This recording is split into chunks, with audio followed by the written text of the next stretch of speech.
جس کے اندر ریاست کے اپنے ادارے شامل ہیں، بیوروکریسی، پارلیمنٹ، ریپرزینٹیٹیو اسمبلیز وغیرہ شامل ہیں، اسٹیبلشمنٹ ہوگی، اس میں فوج ہے، سول ادارے ہیں بہت سارے. تو یہ ریاستی ادارے جو ہیں اور جو ریاست کے اقتدار کے لیے جو ایک کشمکش چلتی رہتی ہے، اس کو ہم پولیٹیکل سوسائٹی میں گنتے ہیں، اس کو ہم سمجھتے ہیں کہ یہ پالیٹکس کا حصہ ہے. اور جنرلی اسپیکنگ جب ہم پولیٹیکل سائنس پڑھتے ہیں تو ہم جو ریاست سے متعلق اور حکومت سے متعلق یعنی گورننس ان پالیٹکس اور اسٹیٹ سے متعلق جو لڑائی جھگڑے ہوتے ہیں انہی کو اسٹڈی کرتے ہیں. مگر سول سوسائٹی اس سے تعلق ضرور رکھتی ہے، کیونکہ اکثر سول سوسائٹی کی کوشش یہی ہوتی ہے کہ جو بھی پالیسی اپنائی گئی ہے، جو بھی پولیٹیکل پالیسی اپنائی گئی ہے، حکومتی پالیسی اپنائی گئی، اس کو تبدیل کیا جائے. تو سول سوسائٹی کا سیاست پر اثر بھی ہوتا ہے، ریاست پر اثر بھی ہوتا ہے، سیاست اور ریاست کا سول سوسائٹی پر بھی اثر ہوتا ہے. مگر سول سوسائٹی بذات خود نہ تو ریاست ہے، نہ حکومت ہے اور نہ سیاست ہے. دوسری طرف ہم دیکھتے ہیں تو ہمیں ایک اور سیکٹر سوسائٹی کا نظر آتا ہے جس کو ہم اکانومی کہہ سکتے ہیں، جو کہ فری مارکیٹ اکانومی، اکثر کیپٹلسٹ اکانومی ہے، جس کے اندر ہم اس غرض سے داخل ہوتے ہیں کہ ہم نے تجارت کرنی ہوتی ہے، ہم نے خرید و فروخت کرنی ہوتی ہے، ہم نے وہ اشیاء حاصل کرنی ہوتی ہیں جو ہماری ضروریات ہیں. ہو سکتا ہے ہمارے پاس خود کوئی اشیاء ہوں کہ ہم جو مارکیٹ کے اندر بیچنا چاہتے ہیں. تو یہ مارکیٹ اکانومی کا ریلم ہے. اور ظاہری بات ہے کہ مارکیٹ اکانومی کے ریلم کے ساتھ ساتھ وہ حصہ بھی، وہ سفیر، وہ دائرہ بھی جڑا ہوا ہے جس کے اندر کہ پیداواری عمل ہوتا ہے. فیکٹریاں ہیں، ملیں ہیں، کارخانے ہیں جہاں پہ کام کاج کیا جاتا ہے، دفاتر ہیں جہاں پہ لوگ کام کرتے ہیں، پیداوار کا عمل کرتے ہیں، اور پھر پیداوار کے عمل میں جو اشیاء وہ تیار کرتے ہیں، جو کموڈیٹیز وہ تیار کرتے ہیں، وہ ان کو جا کے وہ مارکیٹ میں بیچتے ہیں. تو مارکیٹ بھی سول سوسائٹی نہیں ہے. مارکیٹ کا تعلق ہو سکتا ہے سول سوسائٹی سے. ہر آرگنائزیشن جو کہ ایک کیپٹل سوسائٹی میں کام کرے یا کسی بھی سوسائٹی میں کام کرے، اسے اپنے آپ کو اکنامکلی کسی نہ کسی طرح سسٹین تو کرنا ہی ہوگا. کسی نہ کسی طرح اس کے پاس وہ رقم، وہ پیسے، وہ دولت ہوگی تو وہ کام کرے گی، ادروائز تو وہ کام نہیں کر سکتی. ایون پولیٹیکل پارٹیز کو فنڈز کی ضرورت ہوتی ہے جو وہ اپنے ممبرز وغیرہ سے حاصل کرتے ہیں. کوئی بھی والنٹری آرگنائزیشن ہو، اس کو کہیں نہ کہیں سے وسائل کی ضرورت تو پڑے گی. تو لہٰذا سول سوسائٹی کا تعلق ضرور ہو سکتا ہے مارکیٹ سے، مگر مارکیٹ بذات خود سول سوسائٹی نہیں ہے. مارکیٹ کا اثر بھی ہوگا سول سوسائٹی پہ، اور سول سوسائٹی کا اثر بھی ہوگا منڈی پر، مارکیٹ پر، مگر بذات خود سول سوسائٹی ایک مختلف دائرہ ہے، ایک مختلف سفیر ہے. تو سول سوسائٹی لہٰذا وہ سفیر ہے جو کہ نہ کہ ریاست یا ریاستی امور سے تعلق رکھتی ہو، اور نہ ہی وہ منڈی یا مارکیٹ کے امور سے کوئی تعلق واسطہ رکھتی ہو. انفیکٹ سول سوسائٹی ایک ایسا ڈومین ہے جس کے اندر کے لوگ والنٹیرلی اکٹھا ہوتے ہیں. نہ تو وہ اس غرض سے اکٹھے ہوتے ہیں کہ وہ سیاست کریں گے اور سیاست کر کے وہ اقتدار حاصل کریں گے، کیونکہ سیاست بیسکلی تو اقتدار کی ہی لڑائی ہے. چاہے کو کہا کہ نہیں مجھے تو اقتدار کی لڑائی پسند نہیں ہے، مگر در حقیقت یہی بات ہے کہ جو بھی لوگ سیاست میں انٹر ہوتے ہیں وہ سیاسی اقتدار کے لیے جدوجہد کر رہے ہوتے ہیں، تگ و دو کر رہے ہوتے ہیں. اور نہ یہ سول سوسائٹی کا دائرہ وہ دائرہ ہے کہ جو کہ جس کے اندر آپ اس غرض سے داخل ہوتے ہیں کہ آپ پیداواری عمل کریں اور پیداواری عمل کے نتیجے میں آپ منافع کمائیں یا پیسے کمائیں وغیرہ. نہیں، بلکہ یہ ایک ایسا دائرہ ہے جو کہ والنٹری آرگنائزیشنز کا بنا ہوا ہے. یہ والنٹری آرگنائزیشنز مختلف چیزوں پر کام کر سکتی ہیں. نمبر ایک، مثال کے طور پہ ڈیولپمنٹ سیکٹر سے یہ تعلق رکھ سکتی ہیں کہ ہم گلیاں ٹھیک کرنا چاہتے ہیں، ہم انوائرمنٹ کا خیال رکھنا چاہتے ہیں، ہم کوئی ایسا کام کرنا چاہتے ہیں جس سے ہیلتھ کیئر اور ایجوکیشن لوگوں کی بہتر ہو وغیرہ. جس طرح پاکستان کے اندر بہت بڑی بڑی چیریٹیز ہیں ہیلتھ کیئر کی بھی اور ایجوکیشن کی بھی. شوکت خانم میموریل ہاسپٹل کا نام تو آپ نے سنا ہوگا. تو اس کو آپ کس دائرے میں شامل کریں گے؟ کیونکہ اس کا مقصد منافع کمانا تو نہیں ہے، نہ اس کا مقصد سیاست کرنا ہے. تو اس کا مقصد یہ ہے کہ فلاحی کام کرنا. تو فلاحی کام کے بہت سارے جو مختلف ادارے ہیں، اتفاق ہاسپٹل وغیرہ بھی ہے، اور بہت سارے مختلف ہاسپٹلز ہیں. سہارا ٹرسٹ کا ذکر اکثر کیا جاتا ہے.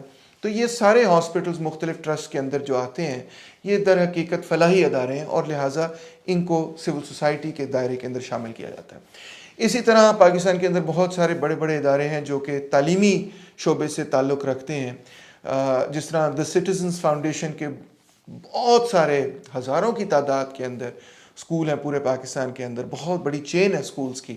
میں اکثر ان کے اسکولوں میں جا کر ان کے بچوں کے لیے میوزیکل پرفارمنسز کر چکا ہوں، کیونکہ وہ بڑے غریب بچے ہوتے ہیں، غریب خاندان سے وہ بچے جو ہیں ان اسکولوں کے اندر داخل ہوتے ہیں. تو یہ کیا ہے؟ یہ بھی ایک فلاحی کام ہے. تو اس کو کس دائرے کے اندر آپ شامل کریں گے؟ آپ اس کو بھی بیسکلی سول سوسائٹی میں شامل کریں گے. مگر سول سوسائٹی صرف فلاحی کام نہیں کرتی، ایڈوکیسی کے کام بھی کر سکتی. مثال کے طور پہ سول سوسائٹی کے لوگ یہ کہہ سکتے ہیں کہ ہمیں خواتین کے حقوق کا تحفظ کرنا چاہیے، ہمیں اقلیتوں کے حقوق کا تحفظ کرنا چاہیے، ہمیں امن و امان اور ٹالرنس سوسائٹی کے اندر پھیلانی چاہیے.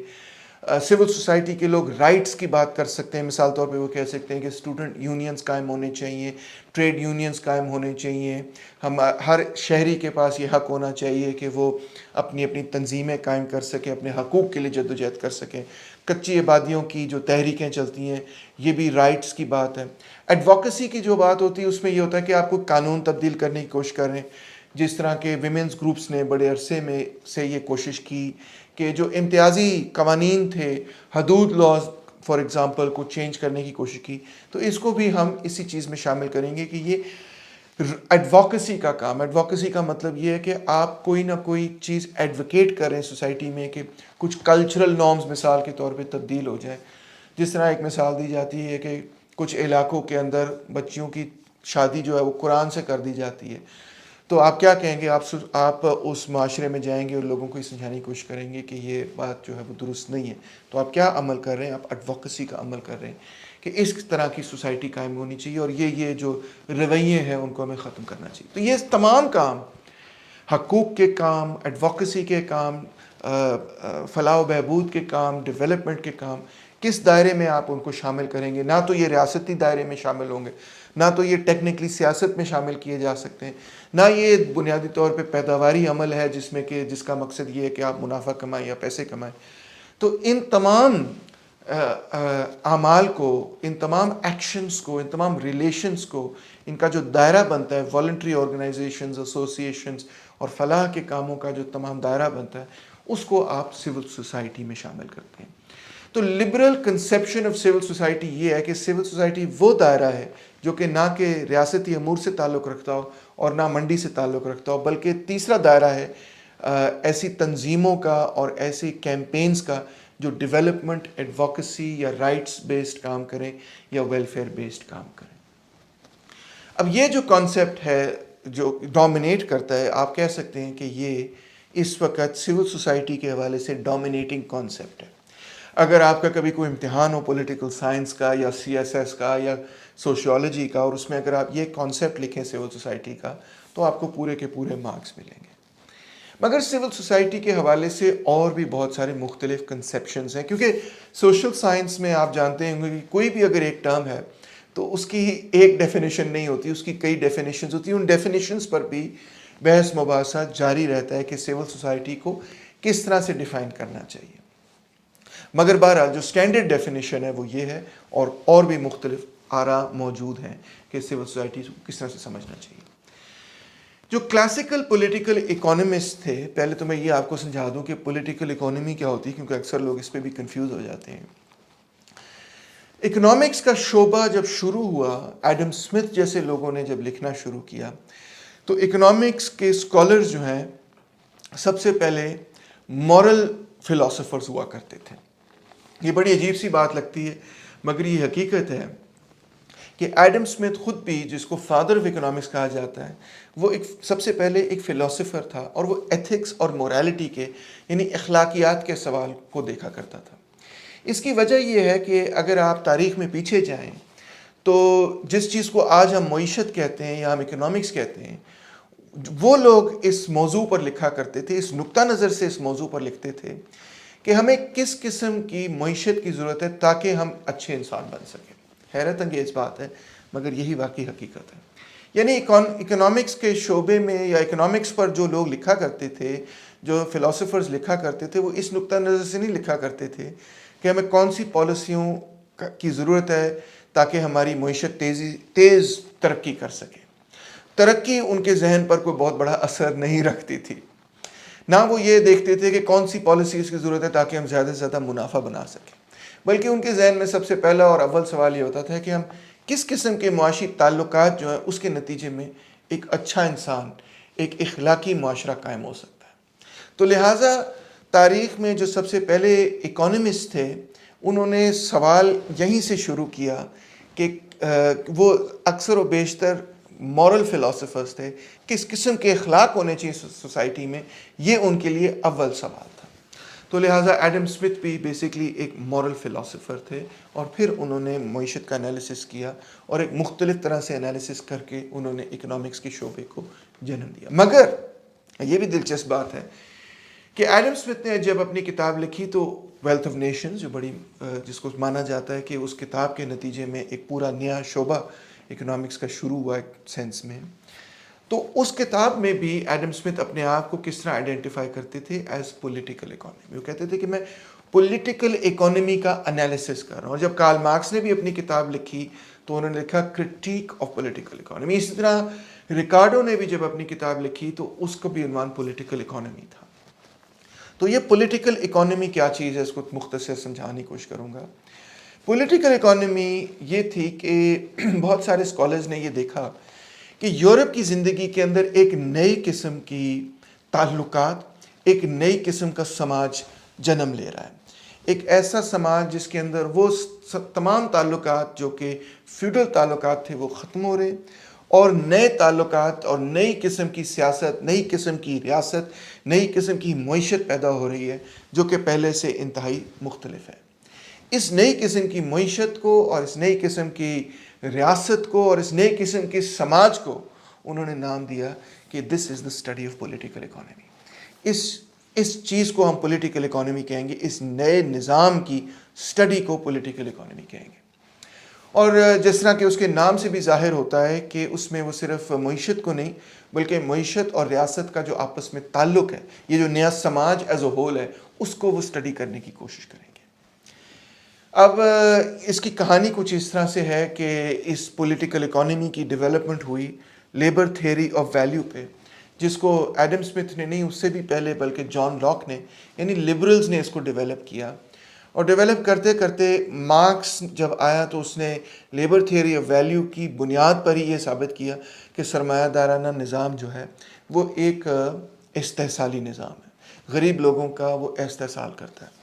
اس کے بعد پولیٹیکل اکانومی کے اندر ایک پھوٹ پڑ گئی، اور آپ کہہ سکتے ہیں کہ ایک طرف وہ لوگ تھے جو لیبر تھیوری آف ویلیو کے ساتھ اپنا انالیسس جاری رکھنا چاہتے تھے، اور دوسری طرف وہ لوگ تھے جو کہ لیبر تھیوری ویلیو کو مکمل طور پہ چھوڑ دینا چاہتے تھے۔ اس عمل کو یہ عمل جو ہے الفریڈ مارشل کی کتاب سے مکمل ہوا، جو کہ 1920 کے اندر جا کے شائع ہوئی، جس کتاب کا نام تھا پرنسپلز آف اکنامکس۔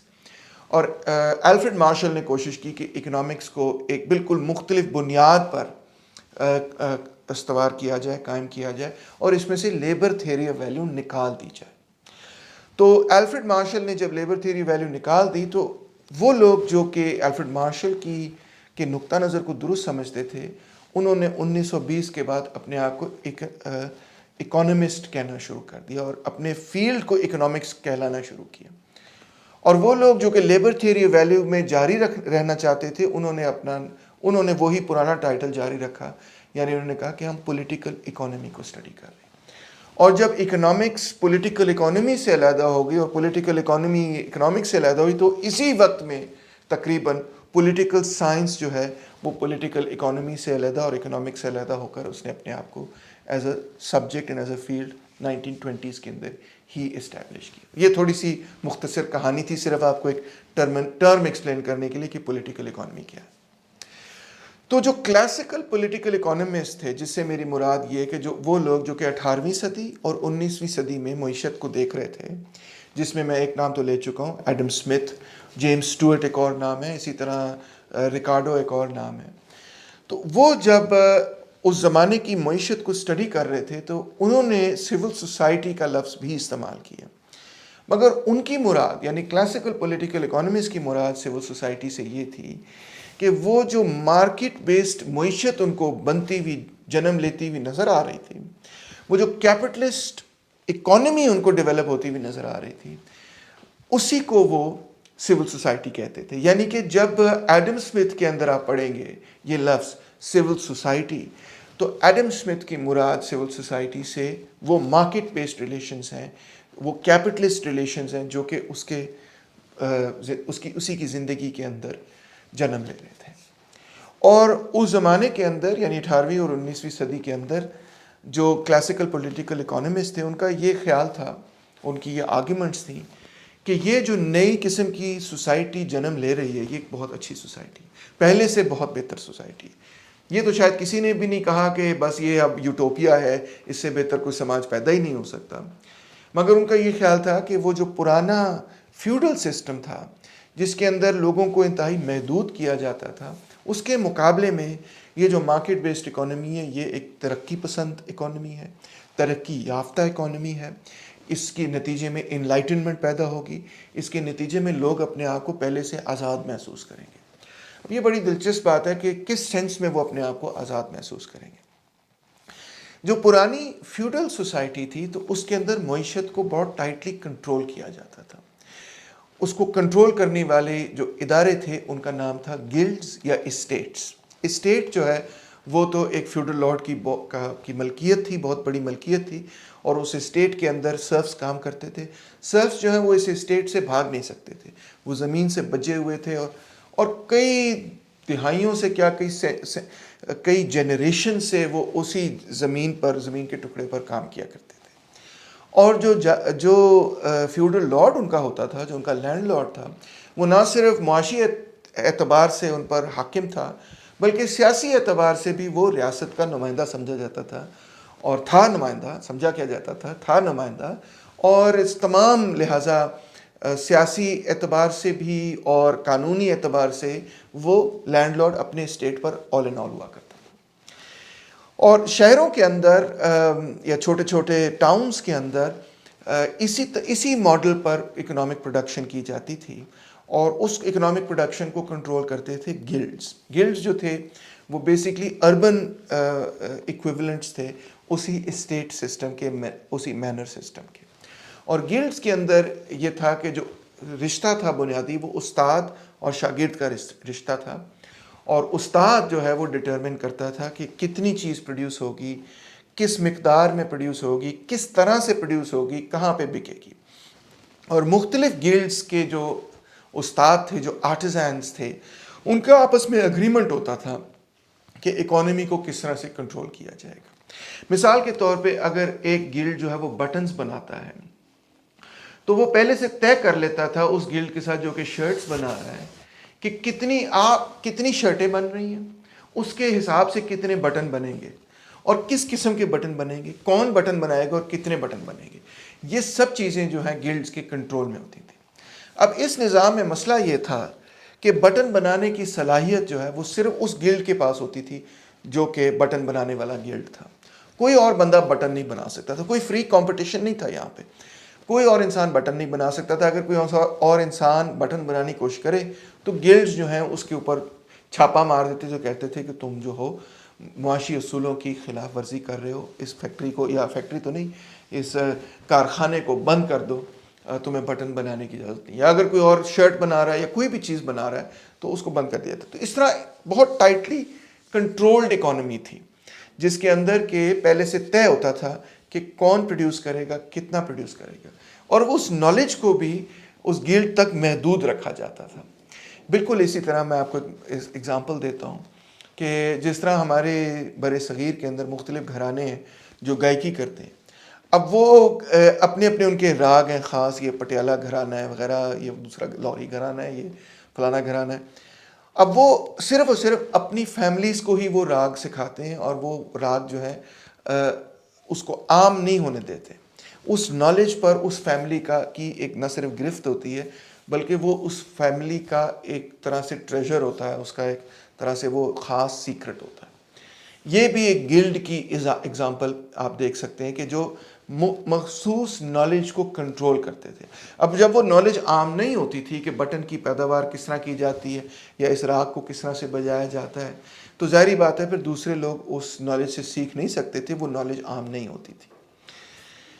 اسی قسم کا نظام جو میں نے گلڈ والا سسٹم بتایا ہے، اسی قسم کا نظام بلکہ بر صغیر کے اندر رائج تھا معاشی اعتبار سے بھی.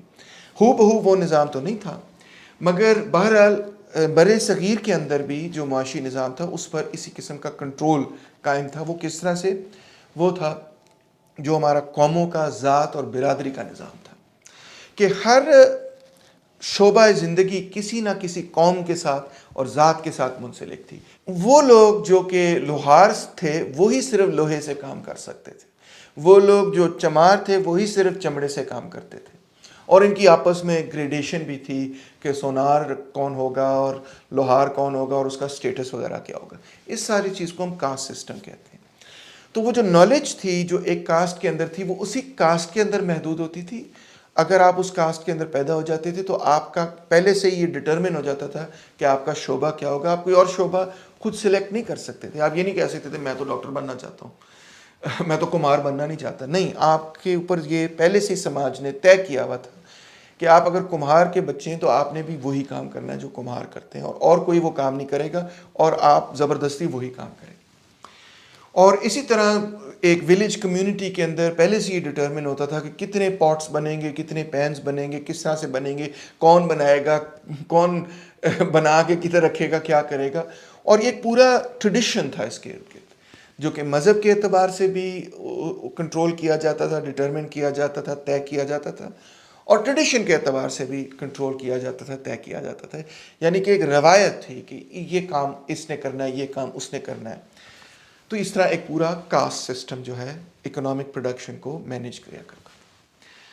تو اس صورتحال میں جو نئی پولیٹیکل اکانومی پیدا ہوئی اور نئے پولیٹیکل اکانومسٹ پیدا ہوئے, ایڈم اسمتھ جیسے لوگ, انہوں نے یہ کہا کہ اس قسم کے جو تمام نظام ہیں اور یہ جو نظام ہے گلڈ کا نظام, یہ بالکل ایک ایسا نظام ہے جو کہ ترقی نہیں کر سکتا. اس میں ترقی ممکن نہیں سماج کی, اس کو توڑ دیا جائے. ایڈم اسمتھ کی کتاب ویلتھ آف نیشنز میں جو سب سے بڑی آرگیومنٹ ہے وہ یہی ہے کہ گلڈز کو بھی توڑ دیا جائے, اسٹیٹس کو بھی توڑ دیا جائے اور فری مارکیٹ اکانومی قائم کر دی جائے. ایڈم اسمتھ اور اس جیسے بہت سارے لوگوں کا یہ خیال تھا اور درست تھا کہ فری مارکیٹ اکانومی میں ہر انسان جو ہے یہ انتخاب کر سکتا ہے کہ وہ کیا کام کرے گا. وہ خود انتخاب کر سکتا ہے کہ وہ کتنا کام کرے گا, اور وہ یہ خود طے کرے گا اپنے امپلائر کے ساتھ کہ وہ کس طرح سے کام کرے گا. ہو سکتا ہے امپلائر مانے یا نہ مانے. تو لہٰذا اور پھر وہ جو نالج ہے وہ سب کے لیے حاصل ہونی چاہیے, وہ کسی گلڈ تک محدود نہیں ہونی چاہیے, تو وہ نالج بھی پھیلے گی. تو لہٰذا اور پھر ہر انسان جو کام کرتا ہے اس میں سے جو پیسے کماتا ہے وہ انسان خود یہ طے کرے گا کہ وہ پیسے اس میں سے کتنے پیسے وہ بچائے کے رکھے گا اور کتنے پیسے وہ خرچ کرے گا, کدھر وہ خرچ کرے گا, کس طرح سے خرچ کرے گا اور اس سے کیا خریدے گا. یہ سب چیزیں جو ہیں وہ ایک فرد خود ڈٹرمن کرے گا. لہٰذا اسمتھ کا یہ خیال تھا کہ فیوڈل سسٹم کے مقابلے میں یہ ایک ایسا نظام ہے جو کہ لوگوں کو پہلے سے زیادہ آزادیاں دیتا ہے. اور میں دوبارہ یہ کہوں گا, اگرچہ آپ میرے ذاتی نقطہ نظر کو جانتے ہی ہوں گے کہ میں سرمایہ داری نظام پر تنقید کرتا آیا ہوں اور آج بھی کرتا ہوں, مگر بہرحال یہ آرگیومنٹ بالکل درست ہے کہ اس فیوڈل سسٹم کے مقابلے میں یہ جو سرمایہ داری نظام تھا یہ ہر فرد کو پہلے سے بہت زیادہ اور بہتر آزادیاں فراہم بھی کرتا تھا, اور سماج کی ترقی میں اس نے ایک کلیدی کردار بھی ادا کیا. اب ہیگل جس کی بات ہم کرنا چاہ رہے ہیں, یہ تو سارا میں نے آپ کو بیک گراؤنڈ بتایا. اب ہیگل نے ایڈم اسمتھ کو بھی پڑھا تھا, جیمز اسٹوارٹ کو بھی پڑھا تھا, کلاسیکل پولیٹیکل اکانومی کے نقطہ نظر سے وہ واقف تھا. کلاسیکل پولیٹیکل اکانومی کے لوگ جب سول سوسائٹی کی بات کر رہے تھے تو ان کا زیادہ فوکس اور ان کی زیادہ کانسنٹریشن جو ہے وہ اسی چیز پر تھی کہ منڈی کے نتیجے میں جو نئے انسانی تعلقات پیدا ہو رہے ہیں وہ کیا ہے. تو جب وہ سول سوسائٹی کی بات کرتے تھے تو اکثر وہ مارکیٹ اکانومی کی ہی بات کر رہے ہوتے تھے. مگر ہیگل نے یہ بات کہی کہ سول سوسائٹی سے مراد ہمیں صرف مارکیٹ اکانومی نہیں لینی چاہیے, بلکہ مارکیٹ اکانومی کی بنیاد پر, اس کی بیسس پر جو مختلف انسانی تعلقات پیدا ہو رہے ہیں, جو مختلف قسم کے انسانی تعلقات پیدا ہو رہے ہیں, ان انسانی تعلقات کو ہیگل سول سوسائٹی کہتا تھا. یعنی آپ بات سمجھ گئے ہیں کہ جب ہم ایک دوسرے سے تجارت کرتے ہیں تو ہم ایک دوسرے سے ایک مخصوص قسم کا تجارتی قسم کا رشتہ قائم کرتے ہیں. اس کے نتیجے میں آپ کے اور میرے درمیان جو تعلقات ہیں وہ بھی ایک نئے رنگ میں رنگے جائیں گے. ہم ایک دوسرے کو مثال کے طور پہ ٹریٹ کر رہے ہیں جب ہم تجارت کرتے ہیں کہ آپ کے پاس ایک شے ہے، میرے پاس ایک اور شے ہے، اور لیٹ سے ہم ایک دوسرے کے ساتھ وہ ایکسچینج کرتے ہیں، تو یہاں پہ ہمارا جو آپس میں تعلق بن رہا ہے اس ایکسچینج کے نتیجے میں وہ ایک نیا قسم کا تعلق ہے، ایک مختلف قسم کا تعلق ہے، ایک ایسا تعلق ہے جس میں ہم یہ بات اول تو ریکگنائز کر رہے ہیں کہ جو شے آپ لے کر آئے مارکیٹ میں اس کے مالک آپ ہیں، اور جو شے میں لے کے آیا ہوں مارکیٹ میں اس کا مالک میں ہوں، اور اگر میں نے وہ شے حاصل کرنی ہے جو آپ کے پاس ہے تو مجھے اس شے کی جو قیمت ہے اس کے برابر کوئی شے دینی پڑے گی آپ کو تاکہ مجھے وہ چیز مل سکے۔ اور اس میں میرا غرض یہ ہے کہ مجھے جب وہ شے مل جائے جو کہ آپ کے پاس ہے تو میری کوئی ضرورت پوری ہوگی، اور آپ کو جو وہ شے مل جائے جو میرے پاس ہے تو ظاہری بات ہے آپ کی کوئی ضرورت پوری ہوگی۔ تو ہم جو تعلق پیدا کر رہے ہیں وہ کسی خود غرض نقطہ نظر سے کہہ رہے ہیں، مجھے اپنی ضرورت پوری کرنی جس کے نتیجے میں آپ سے کچھ تعلق پیدا کروں۔ یہ جو رشتہ ایکسچینج کے نتیجے میں، تبادلے کے نتیجے میں لوگوں میں پیدا ہو رہا ہے، یہ اور رشتوں سے انتہائی مختلف ہے، اور اسی رشتے کی بنیاد پر ایک پورے سماج کو تشکیل دیا جا رہا ہے۔ جب مارکیٹ اکانومی ڈومینیٹ کر رہی ہے تو یہ تجارت کا رشتہ ہمارے تمام رشتوں پر حاوی ہو رہا ہے۔ تو ہیگل ان رشتوں کو اینالائز کرنا چاہتا تھا، یعنی کیپٹلزم کی لاجک کی بیسس پہ جو انسانی تعلقات اور رشتے پیدا ہو رہے ہیں ان کو وہ سمجھنا چاہ رہا تھا، ان کو وہ انڈرسٹینڈ کرنا چاہ رہا تھا۔ اب ہیگل نے انالیسس یہ کیا کہ اگر سوسائٹی میں ہم دیکھیں کہ مختلف قسم کے جو رشتے قائم ہیں تو ہمیں تین مختلف لیولز نظر آتے ہیں۔ ہیگل ایک ڈائلیکٹیکل فلاسفر تھا، تھیسس، اینٹی تھیسس اور سنتھسس آپ کو ہر جگہ نظر آئے گا اس کی آئیڈیاز کے اندر۔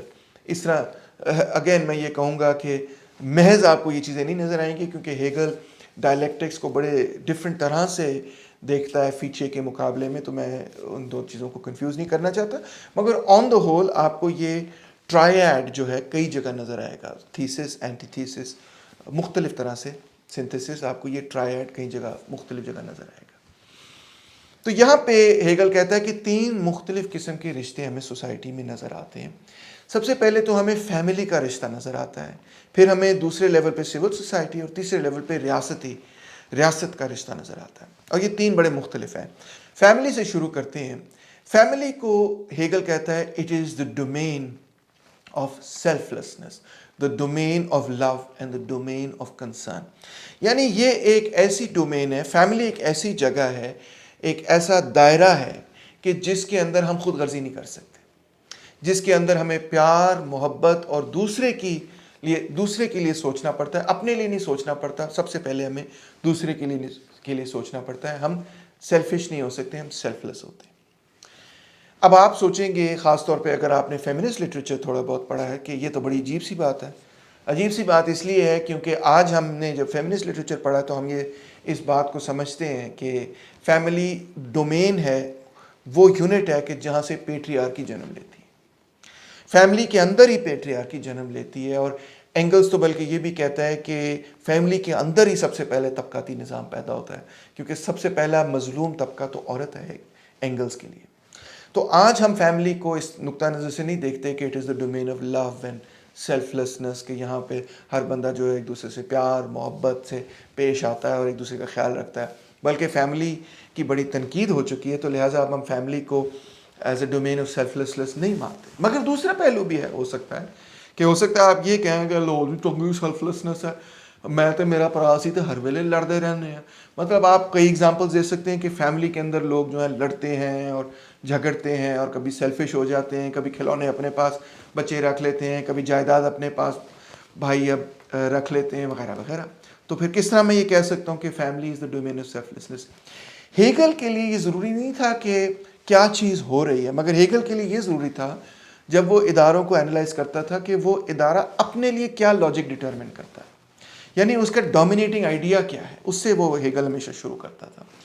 تو یہ بات حقیقت ہے، ہیگل بھی اس بات کو پہچانتا تھا کہ بہت ساری فیملیز ہیں، ان میں بہت سارے سیلفش لوگ ہیں اور فیملیز ٹوٹ جاتی ہیں، مگر ہیگل یہ دیکھ رہا ہے کہ اس کا آرگنائزنگ پرنسپل کیا ہے، کس بنیاد پہ آپ نے یہ ادارہ قائم کیا، کس مقصد سے، کس آئیڈیل کے لیے، کس پرنسپل کو وہ ادارہ جو ہے اس کون سا پرنسپل ہے، کون سا اصول ہے جس کی بنیاد پہ وہ ادارہ قائم کیا گیا۔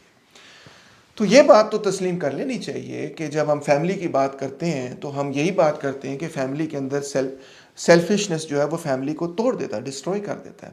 اور فیملی کے اندر جب ہم کہتے ہیں کہ ہم ایک دوسرے کو، مثال ایک ایگزامپل دیتا ہوں، کہ جب ہم کہتے ہیں کہ مزدور طبقہ بھائی بھائی، مزدور بھائی بھائی، یا جب ہم کہتے ہیں یہ میری بہن ہے، یا جب ہم یہ کہتے ہیں کہ یہ میرا بھائی ہے، تو اس سے مراد یہی لی جاتی ہے کہ میرے اور اس کے درمیان برابری کا تعلق ہے. اور اگر اس کو کبھی ضرورت پڑی، یہ میرا بھائی ہے، اگر اس کی کبھی ضرورت ہو تو میں اپنے حصے میں سے کچھ حصہ اس کو دوں گا تاکہ یہ بہتر رہ سکے. میں سیلفش نہیں ہوں گا اس کے ساتھ.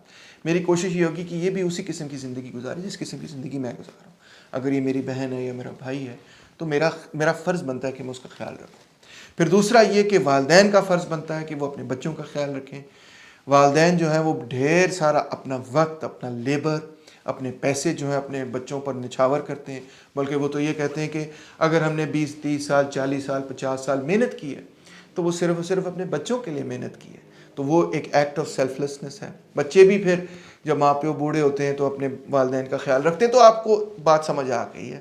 میرا خیال ہے میں کئی ایگزامپلز آپ کو دیکھ رہا ہوں کہ فیملی کا آئیڈیل تو یہی ہے کہ لوگ ایک دوسرے کا خیال رکھیں. تو فیملی اس بنیاد پر قائم کی گئی ہے، لو کی بنیاد پر، پیار کی بنیاد پر، محبت کی بنیاد پر، کنسرن کی بنیاد پر، ایک دوسرے کی دیکھ بھال کی بنیاد پر، لہٰذا سیلف لیسنس کی بنیاد پر.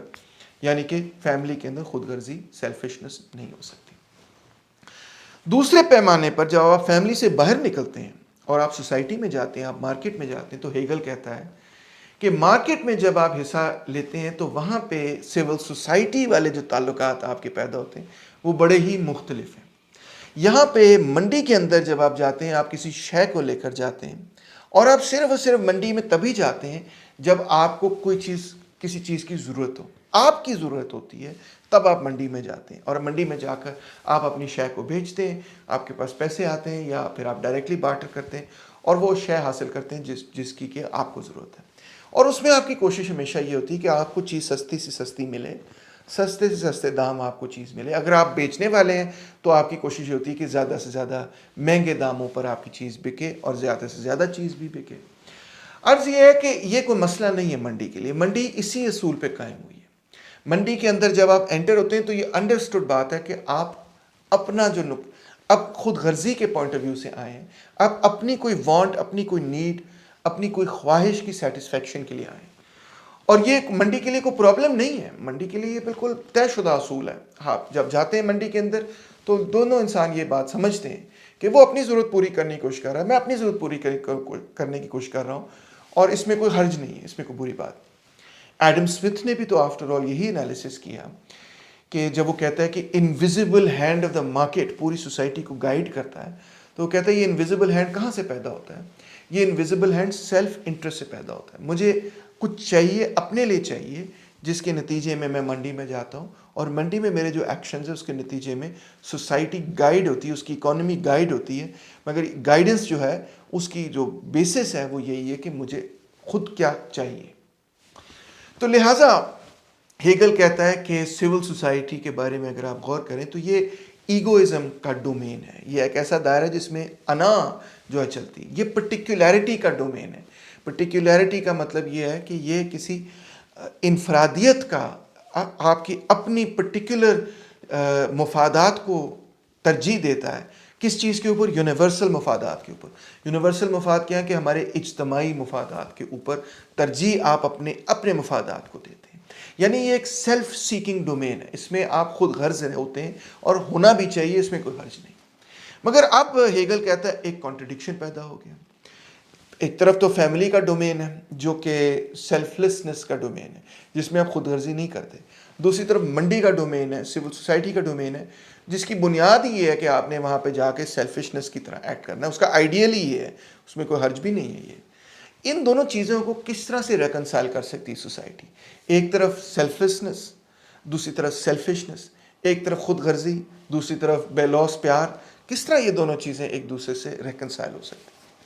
تو ہیگل یہ کہتا ہے یہ دونوں چیزیں صرف اور صرف ایک دوسرے سے ریاست کے لیول پر ریکنسائل ہوتی ہیں. اسٹیٹ جو ہے وہ آپ کہہ سکتے ہیں پرٹیکولیرٹی اور یونیورسلٹی کے درمیان نیگوسیٹ کر کے کوئی نہ کوئی چیز طے کر کے تو ان دونوں چیزوں کو اکٹھا کرتا ہے۔ ریاست لہٰذا اسی لیے ضروری ہے کیونکہ وہ پرٹیکولیرٹی اور یونیورسیلٹی کو نیگوشیٹ کر کے اکٹھا لاتا ہے۔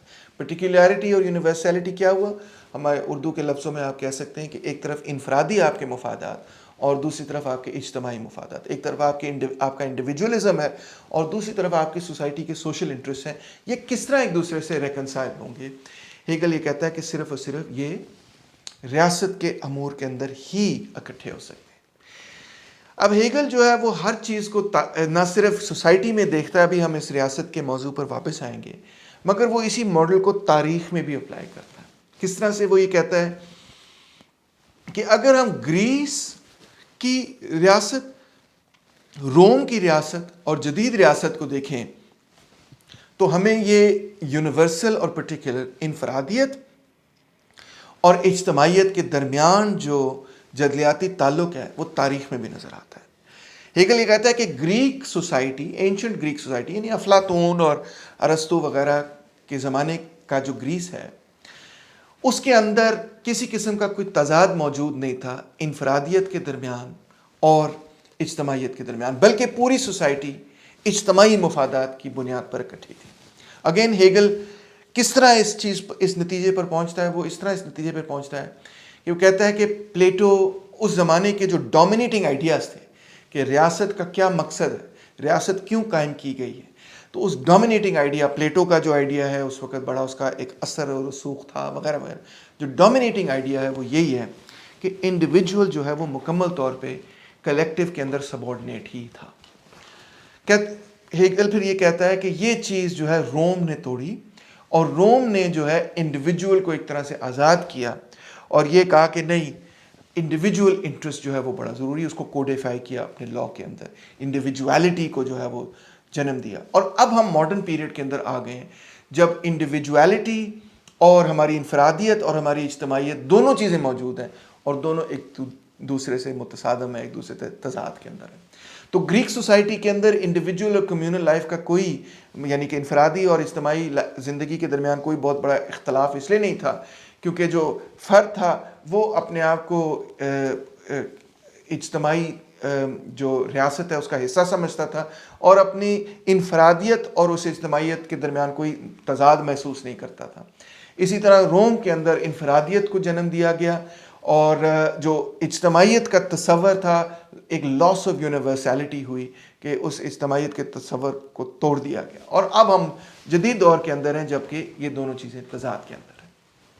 اور اس جدید دور کے اندر دلچسپ بات یہ ہے کہ سول سوسائٹی کے اندر ہی وہ تضاد موجود ہے جو کہ اس کو حل بھی کر سکتا ہے، کیونکہ جب تک سول سوسائٹی کے اندر اگر وہ تھوڑا بہت تضاد موجود نہیں ہوگا تو ریاست بھی اس تضاد کو حل نہیں کر سکتی، کیونکہ ہیگل ہمیشہ ایک تضاد سے دوسری تضاد میں جاتا ہے، ایک تضاد سے یہ ثابت کرتا ہے کہ دوسری چیز کیوں جنم لیتی۔ تو ہیگل یہ کہتا ہے کہ سیلفشنس لیڈز ٹو سیلفلیسنس، آپ کی خود غرضی کے نتیجے میں ہی آپ کسی دوسرے کا خیال بھی کرتے ہیں، ایک دوسرے سے رشتہ ناتا بھی جوڑتے ہیں، تعلق بھی بناتے ہیں۔ ہیگل کہتا ہے وہ کس طرح؟ وہ کہتا ہے particularity has the right to draw forth and strike in all directions۔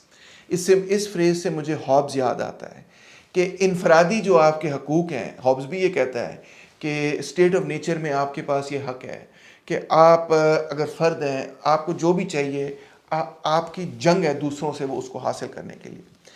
Hobbes ایک فکرہ استعمال کرتا ہے in the state of nature it is war of one against all، ہر فرد کی لڑائی ہے تمام سوسائٹی سے۔ تو یہ ہیگل بھی اسی چیز کو ریپیٹ کر رہا ہے کہ جو فرد ہے اس کے پاس یہ رائٹ ہے to strike in all directions, وہ ہر دوسرے کو دور کر سکتا ہے اور یہ کہہ سکتا ہے کہ یہ میرا رائٹ ہے۔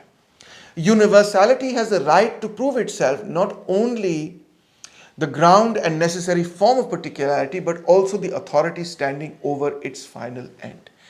یعنی کہ ہماری جو اپنی انڈیویجویلٹی ہے وہ پوری نہیں ہو سکتی، ہماری جو پرٹیکولیرٹی ہے، ہماری جو اپنی ضروریات ہیں وہ پوری ہو ہی نہیں سکتی جب تک کہ کسی دوسرے سے ہمارا کوئی تعلق نہ بنے، رشتہ ناتا نہ بنے۔ وہ کیوں؟ وہ اس لیے کیونکہ نمبر ایک، انسان جو ہے وہ ایک سماجی جانور ہے، ہمیں دوسرے لوگوں کی ضرورت ہے۔ ہم فیملیز بناتے ہیں، فیملی یونٹ بنائے بغیر ظاہری بات ہے کہ انسان جو ہے وہ زندہ نہیں رہ سکتا، ریپروڈکشن نہیں ہوگی، بچے نہیں پیدا ہوں گے. یہ ہماری فطرت میں ایک چیز شامل ہے، ہمیں اس چیز کی ضرورت ہے. ہمیں پیار محبت کی ضرورت ہے، ہمیں والدین کی پیار کی ضرورت ہے، ہمیں اپنے بچوں سے پیار ہوتا ہے. ہماری فطرت کے اندر یہ چیز شامل ہے، یہ ہماری ضرورت ہے. ہمیں دوستوں کی ضرورت ہوتی ہے، ہمیں دوست احباب کی ضرورت ہوتی ہے جو ہمارے ساتھ، جن کے ساتھ ہم بیٹھ کے جو ہے وہ کہہ سکیں ہائے یار آج بڑا برا دن تھا، آج اچھا دن تھا بخیر. یہ ہماری فطرت میں شامل ہے. ہمیں لوگوں سے بات کرنے کی ضرورت ہوتی ہے. آپ کووڈ کرائسس کے اندر آپ گھر کے اندر اکیلے اگر بیٹھے رہیں تو آپ کو ڈپریشن ہو جائے گی، اور ضرورت ہے آپ کی کہ آپ دوستوں سے بات چیت کرتے رہیں، آپ سوشل رہیں. سوشل جو لوگ نہیں رہتے ان کو فوراً ڈپریشن ہو جاتی ہے. تو کوئی بھی فرد جو ہے وہ اکیلا نہیں رہ سکتا. اور پھر ایون سول سوسائٹی میں، منڈی کے اندر بھی دوسرے لوگ آپ کی ضرورت بن جاتے ہیں. کیوں؟ کیونکہ آپ زندگی کی ہر شے نہیں بنا سکتے. میں مثال طور پہ جو میں نے شرٹ پہنی ہوئی، میں یہ شرٹ نہیں بنا سکتا. شرٹ میری ضرورت ہے، مجھے شرٹ چاہیے، میں منڈی میں جاؤں گا، میں یہ شرٹ خریدوں گا. میں شرٹ خود نہیں کیونکہ نہیں بنا سکتا تو لہٰذا میں یہ شرٹ جا کے خرید لوں گا. میں منڈی کے اندر خود کوئی چیز بیچوں گا. مثال کے طور پہ میں اپنی صلاحیت بیچ سکتا ہوں ایز اے ٹیچر کہ میں بچوں کو پڑھا دوں گا، مجھے پیسے مل جائیں گے، پھر میں یہ شرٹ خرید لوں گا. اب آپ غور کریں کہ ایک خود غرض پوائنٹ آف ویو سے کہ مجھے یہ شرٹ پسند ہے، مجھے یہ شرٹ چاہیے، مجھے لوگوں سے تعلق پیدا کرنا پڑا. ایک طرف تو یہ کہ مجھے منڈی میں جا کے کوئی ایسی چیز بیچنی پڑی، کسی دوسرے کو دینی پڑی جو کسی دوسرے کی ضرورت ہو. جس طرح کہ میں ایک ٹیچر ہوں تو میں ایک پروفیسر ہوں تو میں کسی کو پڑھا دوں، اس میں سے مجھے پیسے ملے. پھر جا کے میں نے ایک اور بندے سے تعلق پیدا کیا جس سے میں نے وہ شرٹ خریدی.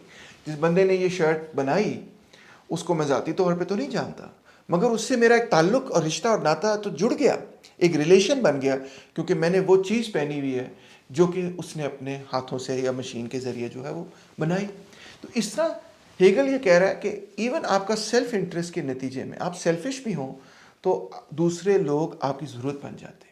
اور یہ ایک ایسی، یہ بڑی امپورٹنٹ بات ہے کیونکہ یہ ہابس پر تنقید بھی ہے ہیگل کی، کہ ہابس اس بات کو نہیں پہچان رہا اور لاک بھی کچھ حد تک نہیں پہچان رہا کہ نہ صرف اسٹیٹ آف نیچر میں ہماری ایک دوسرے سے جنگ ہے، بلکہ ہمیں دوسرے کی ضرورت بھی ہے اسٹیٹ آف نیچر میں اپنی ضروریات پوری کرنے کے لیے. تو ہیگل اس سے ایک بہت دلچسپ نتیجہ اخذ کرتا ہے جو میں سمجھتا ہوں بہت ہی بریلینٹ انسائٹ ہے اور بڑی بہت اس میں ٹروتھ ہے.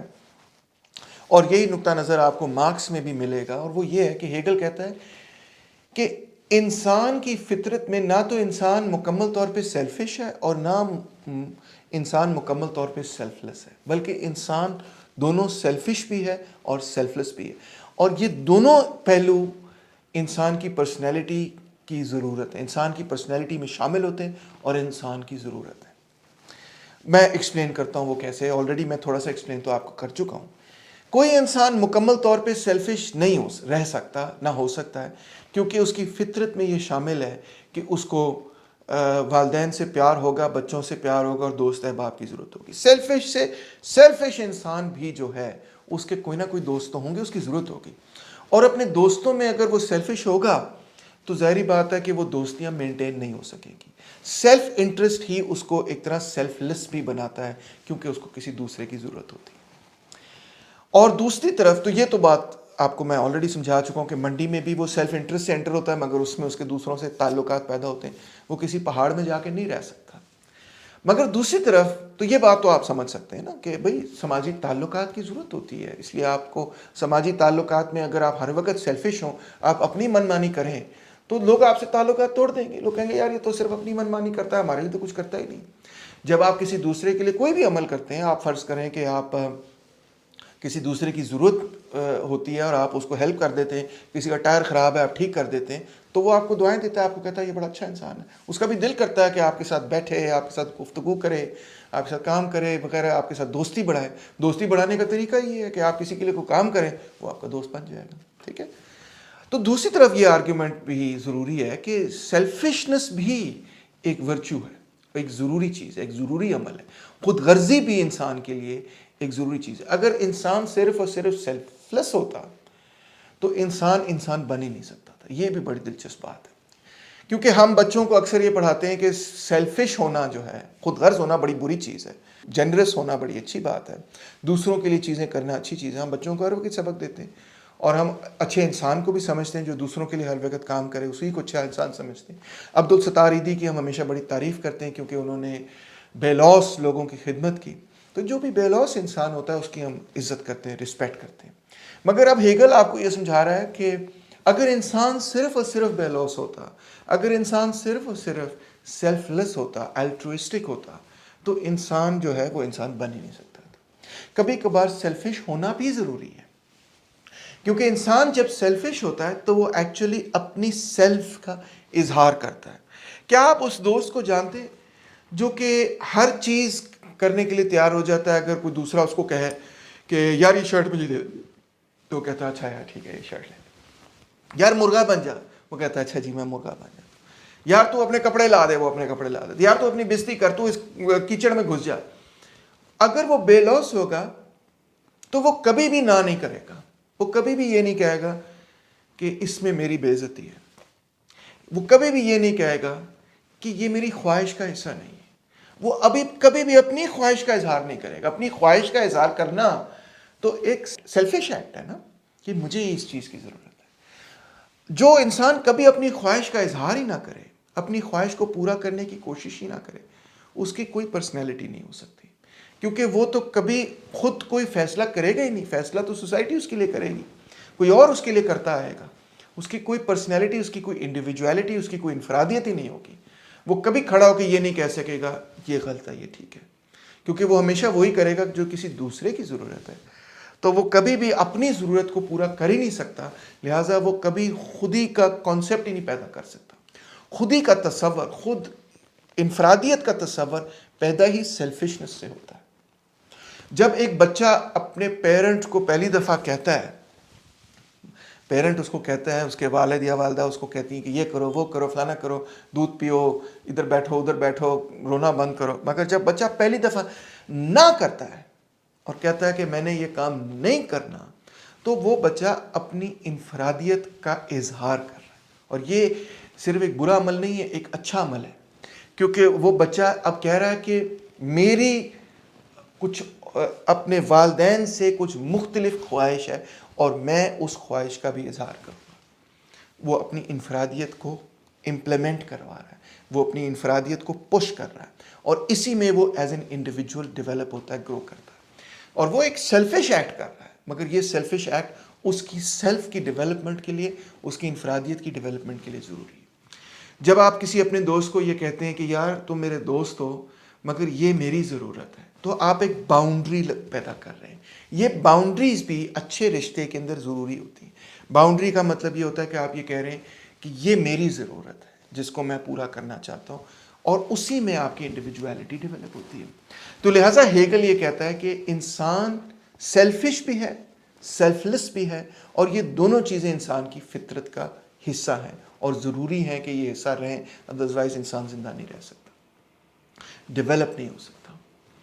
اور اسی سے بائی دا وے میں ایک ٹینجنٹ لیتا ہوں اور اس آپ کو یہ بھی بتاتا ہوں کہ جب لوگ یہ کہتے ہیں کہ کارل مارکس کا یہ نقطہ نظر تھا کہ ایک ایسی سوسائٹی پیدا ہو جس میں سب الٹروئسٹک ہوں اور سب سیلف لیس ہوں اور سب بے لوث ایک دوسرے کی خدمت کریں، یہ ہیومن نیچر کے خلاف ہے، لہٰذا سوشلزم پیدا نہیں ہو سکتا۔ تو بیسکلی اس سے میں صرف سر کو ہاتھ مار کے یہ کہہ سکتا ہوں کہ ان لوگوں کو پتہ ہی نہیں ہے کہ کارل مارکس کیا لکھ رہا ہے، کیونکہ کارل مارکس جو ہے وہ ہیگل کے اس آئیڈیا سے بہت گہرے طور پہ متاثر تھا کہ انسان کی فطرت میں دونوں چیزیں شامل ہیں، سیلف لیسنس اور سیلفشنس، اور یہ انسان کے لیے ضروری ہے۔ تو کارل مارکس یا سوشلسٹوں کی کبھی یہ کوشش نہیں ہے کہ انسان صرف اور صرف بے لوث دوسروں کی خدمت ہی کرتا رہے ساری زندگی اور کبھی کوئی سیلف کے لیے ایکٹ نہ کرے، سیلف انٹرسٹ میں ایڈ کرے۔ یہ ایک غلط تصور ہے جو کہ سوشلسٹوں کے مخالفین نے پھیلایا ہے، سوشلسٹوں کا بہرحال یہ تصور نہیں ہے۔ اچھا جی، ہیگل پہ واپس آتے ہیں۔ تو ہیگل یہ کہہ رہا ہے کہ آپ کی اپنی جو ضروریات ہیں ان کو مکمل کرنے کے لیے، ان خواہشات کو پورا کرنے کے لیے ضرورت بن جاتی ہے دوسروں سے تعلقات پیدا کرنے کے لیے۔ یعنی ایک طرح یہ کہ آپ کی انڈیپینڈنس جو ہے، آپ خود کے لیے جو کر رہے ہیں، اپنے انفرادی آزادی کے لیے جو کر رہے ہیں، اسی کے نتیجے میں آپ کی انٹر ڈیپینڈنس بن جاتی ہے، آپ کو دوسرے سے تعلقات پیدا کرنے پڑتے ہیں، اور یہ تعلقات لیبر کے پروسیس میں پیدا ہوتے ہیں۔ آپ کام کرتے ہیں، آپ کام کر کے اشیاء پیدا کرتے ہیں، اشیاء پیدا کر کے آپ دوسرے سے تجارت کرتے ہیں، یا پھر آپ اکٹھے مل کر اجتماعی محنت کرتے ہیں۔ بہت سارے کام ہیں اس دنیا کے اندر جو ایک فرد خود سے نہیں کر سکتا. ضرورت ہے ہماری ایک دوسرے کی تاکہ ہم مل کر کام کریں. ہم نے فرض کریں کہ کہیں سے پانی گزارنا ہے, کہیں پہ کنال کھودنی ہے, تو ہم اکیلا بندہ تو نہیں کر سکتا. آپ کو پورے پینٹ کو اکٹھا کر کے کہنا پڑے گا آؤ یہ کام ہم مل کر کریں. تو اس کے نتیجے میں ہیگل کہتا ہے ریسیپروکل آبلیگیشنز پیدا ہو جاتی ہیں, انسانی رشتے پیدا ہو جاتے ہیں, ایک دوسرے سے انسانی تعلقات پیدا ہو جاتے ہیں. اور اسی انٹریکشن سے, اسی ایکسچینج سے, اسی ریسیپروکل آبلیگیشن سے, اسی انٹر ڈیپینڈنس سے انٹریکشن پیدا ہوتی, انٹیگریٹی پیدا ہوتی, کمیونٹی پیدا ہوتی ہے. یہ کمیونٹی ہماری ضرورت ہے. یہ کمیونٹی ہم پہ کوئی فورس نہیں کر رہا. یہ کمیونٹی جو ہے ہماری انفرادی ضرورت ہے, ہماری سیلف انٹرسٹ میں ہے کہ ہم ایک دوسرے سے کمیونٹی پیدا کریں. تو یہ کاؤنٹر ویلنگ ٹینڈنسیز, یعنی کہ یہ دونوں چیزیں, ایک طرف ہماری انفرادیت اور دوسری طرف ہمارے اجتماعی مفادات, بیک وقت سول سوسائٹی کے اندر موجود ہیں. مگر سول سوسائٹی کے اندر جو آرگنائزنگ پرنسپل ہے وہ ہماری انفرادیت ہے, وہ ہماری خود غرضی ہے, وہ ہماری سیلفش نیڈز ہیں. تو لہٰذا دوسری چیز جو ہے وہ پوشیدہ ہے, وہ چھپی ہوئی ہے. یعنی دوسری چیز کیا ہے, ہماری انٹر ڈیپینڈنس, وہ پوشیدہ ہے سول سوسائٹی میں, مگر موجود ضرور ہے. اب یہ جو کمیونٹی انٹرسٹ ہیں, کیونکہ یہ دونوں انٹرسٹ موجود ہے سول سوسائٹی میں, اس کے نتیجے میں ہم مختلف ایسوسیشنز بناتے ہیں, آرگنائزیشنز بناتے ہیں. مثال کے طور پہ ہم کورٹس بناتے ہیں, ہم عدالتیں بناتے ہیں, ہم ویلفیئر ایجنسیز بناتے ہیں, ہم پولیس کی انسٹیٹیوشن ادارہ بناتے ہیں, ہم سکولز بناتے ہیں, ہم ہاسپٹلز بناتے ہیں. یہ سارے وہ ادارے جو کوآپریٹ کر رہے ہیں, کہیں نہ کہیں لوگ ایک دوسرے کے ساتھ کوآپریٹ کر رہے ہیں. کیوں کر رہے ہیں؟ کیونکہ ہم ایک دوسرے کی ضرورت ہے. اور یہ جو مختلف قسم کی کوآپریشنز ہیں, یہ بڑھتے بڑھتے بڑھتے بڑھتے ایک بہت بڑی ریاست بنتی. اور ریاست کا اصول یہی ہے کہ جس کو آپ کہتے ہیں کارپوریشن کی بنیاد پہ اصول ہے کہ ریاست جو ہے اپنی ہیگل کے زمانے کے اندر جو مختلف قسم کی پراپرٹیز تھیں ان کی بیسس پہ اسٹیٹس قائم کیے جاتے تھے. مثال کے طور پہ فرانس کے اندر 3 اسٹیٹس تھے. فرسٹ اسٹیٹ وہ تھا جو کہ لینڈ لارڈس کا اسٹیٹ تھا. وہاں پہ اسٹیٹ کہتے ہی پراپرٹی کو ہے نا, اسٹیٹ میرا یہ اسٹیٹ ہے, یہ میری پراپرٹی ہے. تو پہلا اسٹیٹ کیا تھا؟ کلرجی کا اسٹیٹ تھا, یعنی کہ وہ لوگ جو کہ چرچ سے تعلق رکھتے. دوسرا اسٹیٹ جو تھا وہ لینڈ لارڈس کا اسٹیٹ تھا, وہ اسمبلی میں ایک جگہ بیٹھتے تھے, وہ سیکنڈ اسٹیٹ تھے. اور پھر ایک تھرڈ اسٹیٹ ہوا کرتا تھا جو لوگ تجارت سے تعلق رکھتے تھے, ان کی وہ پراپرٹی تھی جو کہ منی ٹرمز میں, منی میں ان کی پراپرٹی تھی کیونکہ وہ تاجر تھے. تو اس طرح یہ 3 اسٹیٹس تھے. اور جو تھرڈ اسٹیٹ تھا آپ جانتے ہوں گے فرینچ ریولوشن کے دور میں, یعنی 1789 میں تھرڈ اسٹیٹ نے باقی 2 اسٹیٹس کے خلاف بغاوت کی اور اقتدار انہوں نے حاصل کر لیا, جس کے نتیجے میں ریپبلکن گورنمنٹس بنی اور پارلیمنٹس وغیرہ قائم ہوئی, فرینچ ریولوشن ہوا. اچھا دلچسپ ایک چھوٹی سی سائڈ ہے, چھوٹی سی بریک لے کے میں آپ کو یہ بتاتا ہوں کہ یہ جو تھرڈ اسٹیٹ تھا اس کو انقلابی مانا جاتا تھا, اور یہ کہا جاتا تھا کہ تھرڈ اسٹیٹ جو ہے وہ ریولوشنری ہے. اور اسی سے وہ لفظ نکلا تھرڈ ورلڈ. تھرڈ ورلڈ اس لیے نہیں نکلا کہ یہ تیسرے درجے کے لوگ ہیں.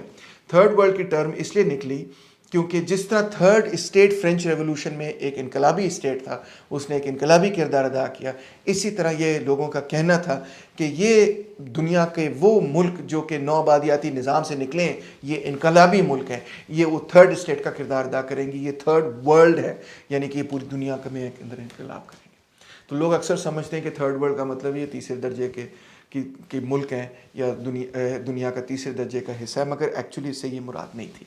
مراد یہ تھی کہ یہ انقلابی, دنیا کے انقلابی حصہ ہے. لیں جی اب واپس آتے ہیں ہیگل پہ. تو ہیگل یہ کہتا ہے کہ اس طرح سے جو اسٹیٹس قائم ہوتے ہیں اس کے اندر جو 3 میجر اسٹیٹس ہیں وہ ان کا میں نے آپ کو ذکر کیا, یہ جو پرٹیکولر انٹرسٹ ہیں ان کو یونائٹ کرتے ہیں. جس طرح لبرلز جو ہیں وہ یہ دیکھتے ہیں کہ ریاست کا ہر انڈیویجول سے کوئی نہ کوئی تعلق ہے اور انڈیویجول کا ریاست سے تعلق ہے, مگر ہیگل یہ کہہ رہا ہے کہ انڈیویجول جو ہے وہ ایک کمیونٹی کے اندر اکٹھا ہے اور وہ ایک ایسوسیشن کے اندر, ایک اسٹیٹ کے اندر اکٹھا ہے, اور اس اسٹیٹ کا اسٹیٹ سے یعنی ریاست سے تعلق ہے, وہ جڑی ہوئی ہے. یعنی کہ اس کمیونٹی کے مفادات کی نمائندگی وہاں پہ وہ لوگ کر رہے ہیں جو کہ اس اسٹیٹ سے تعلق رکھتے ہیں. تو لہٰذا ریاست کا ڈائریکٹ انڈیویجول سے نہیں مگر اسٹیٹس اور سول سوسائٹی کی مختلف ایسوسیشنز, کارپوریشنز کے ذریعے انڈیویجول سے رشتہ, ناتا, تعلق, واسطہ بنتا ہے. سمجھ گئے آپ؟ یہ لہٰذا سول سوسائٹی کی جو آرگنائزیشنز ہیں وہ اور ایسوسیشنز ہیں وہ ایک انتہائی اہم کردار ادا کرتی ہیں, اور وہ یہ کہ جو انفرادی ہمارے مفادات ہیں اور جو فرد ہے وہ سب سے پہلے کوئی اجتماعی کمیونٹی بناتا ہے جس میں اس کے مفادات کا تحفظ ہو. کوئی کارپوریشن بناتا ہے. کارپوریشن مطلب یہ نہیں صرف کہ وہ جو ملٹی نیشنل کارپوریشن، مگر کارپوریٹ کا مطلب یہی ہے کہ کہیں پہ بھی جہاں آپ اکٹھے ہوں، وہ ایک کارپوریٹ پرنسپل پہ اپنے آپ کو اکٹھا کرتا ہے، یعنی کسی معاشی مفاد کے لیے یا کسی سماجی مفاد کے لیے اپنے آپ کو اکٹھا کرتا ہے. وہ ایسوسیشن قائم ہوتی ہے، ایک سول سوسائٹی کی وہ ایسوسیشن ہے. اس کی بنیاد پہ ایک اسٹیٹ قائم ہوتا ہے، اور وہ اسٹیٹس جو ہیں ریاست کے اندر ریاست سے جڑتی ہیں، اور ریاست لہٰذا ان اسٹیٹس کے ذریعے اور ان سول سوسائٹی کی ایسوسیشنز کے ذریعے فرد، انفرادی اور اجتماعی جو مفادات ہیں ان کے درمیان مفاہمت پیدا کرتا ہے، ان کو ریکنسائل کرتا ہے. کیسے ریکنسائل کرتا ہے؟ کہ یہ جو ہر فردن نہیں، مگر یہ کہ فرد جو ہے وہ ایسوسیشن، سول سوسائٹی ایسوسیشنز میں اکٹھے ہوتی ہیں، اور وہ سول سوسائٹی ایسوسیشنز کی ریپرزنٹیشن اسٹیٹ میں ہوتی ہے، اور ان کے جو آپس کے جو اختلافات ہیں ان کو ریاست ریزالو کر کے تو مفاہمت پیدا کر کے تو سوسائٹی کو آگے لے کے جاتی ہے. فیسینیٹنگ. تو اس کا مطلب یہ ہے کہ ہیگل کے تصور میں سول سوسائٹی جو ہے وہ ایک اور ریاست جو ہے وہ ایک ہی کردار ادا کر رہے ہیں، مگر اس میں ریاست جو ہے وہ سول سوسائٹی کے اوپر ہے. ریاست وہ ریشنل آرگنائزنگ پرنسپل ہے جو کہ انفرادی مفادات اور اجتماعی مفادات کے درمیان مفاہمت پیدا کر سکتا ہے. اس کے ریاست کے بغیر یہ مفاہمت ناممکن ہے. لہٰذا ریاست وہ الٹیمیٹ ایکسپریشن ہے کلیکٹیو اور یونیورسل انٹرسٹ کا کسی بھی سوسائٹی میں. اجتماعی مفادات کا جو اخیرلا اظہار ہے وہ ہمیشہ ریاست میں کیا جاتا ہے، اور سو ریاست ہی ایک طرح سے ہیگل کے لیے سپریم پرنسپل ہے. اب جو دوسرے قسم کے لبرلز ہیں، کیونکہ ہیگل ایک طرف لبرل ٹریڈیشن کا حصہ بھی ہے مگر دوسری طرف لبرل ٹریڈیشن پہ تنقید بھی کر رہا ہے. ان کا یہ کہنا ہے کہ کیونکہ ہیگل نے ریاست کو as the supreme organising principle تسلیم کر لیا ہے کسی سوسائٹی کے اجتماعی مفادات کا، تو اس میں ریاست جو ہے نمبر ایک کسی ایک طبقے کے مفادات کا تحفظ نہیں کر رہی، ریاست نیوٹرل ہے.